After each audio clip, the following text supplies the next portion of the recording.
कोरह का विद्रोह अहंकार का परिणाम।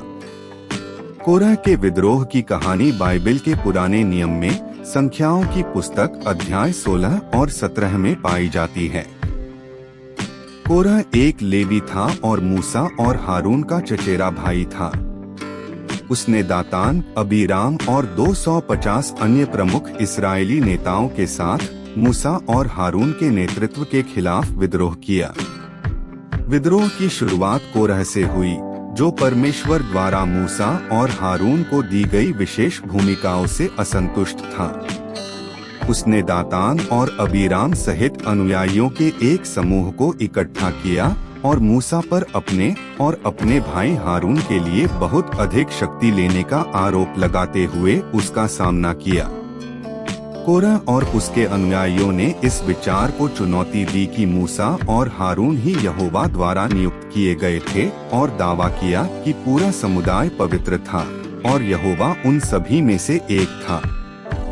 विद्रोह के जवाब में मूसा मुंह के बल गिर पड़ा और यहोवा से मार्गदर्शन की याचना की। तब परमेश्वर ने मूसा को निर्देश दिया कि वह लोगों से कहे कि वे कोरह, दातान और अबीराम के तंबुओं से अलग हो जाएं। मूसा ने लोगों को उनके विद्रोह में भागीदार न बनने की चेतावनी दी और उन्होंने यह निर्धारित करने के लिए एक परीक्षण का प्रस्ताव रखा कि ईश्वर ने नेतृत्व के लिए किसे चुना है। अगले दिन हारून समेत सभी विद्रोहियों को धूपदान लेना था और उन्हें यहोवा के सामने पेश करना था। तब परमेश्वर कुछ असाधारण घटित करके अपनी पसंद प्रकट करेगा। जब विद्रोही अपने धूपदानों समेत इकट्ठे हुए, तब यहोवा का तेज प्रकट हुआ और उसने मूसा और हारून से बातें की।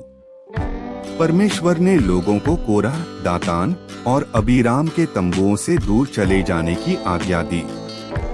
जैसे ही लोग चले गए, पृथ्वी फट गई और कोरह, दातान, अबीराम और उनके परिवारों को उनकी सारी संपत्ति सहित निगल लिया।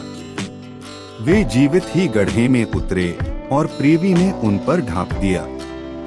इसके अतिरिक्त यहोवा से आग निकली और धूप चढ़ाने वाले 250 पुरुषों को भस्म कर दिया।